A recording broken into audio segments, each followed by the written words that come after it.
পৃথিবীর অনেক নির্বোধ যারা ভয়ে পুরোপুরি কুঁকড়ে থাকে আর দাবি করে যে তারা ভক্ত। ভারতে এটা এখন সমার্থক হয়ে দাঁড়িয়েছে, ভয় ভক্তি।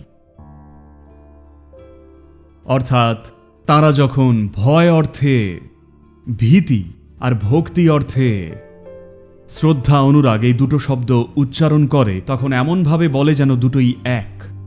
এটাই এখন স্বাভাবিক ধারণা হয়ে দাঁড়িয়েছে, কারণ পৃথিবীর সব ধরনের বোকারা, চরম নির্বোধের দলও নিজেদের ভক্ত বলে দাবি করে। বোকামি মানে কিন্তু ভক্তি নয়। ভক্তি হল বুদ্ধিমত্তার এক অন্য মাত্রা, যা বুঝে নিয়েছে যে বুদ্ধি আসলে খুবই সীমিত একটা হাতিয়ার, এটা দিয়ে বিশ্বকে উপলব্ধি করা যায় না। এটুকু বুঝতে কিন্তু খুব একটা সময় লাগে না। যদি একবার এটা বুঝে যান, তবে স্বাভাবিকভাবেই মাথা নত করবেন আর এক ভক্তে পরিণত হবেন।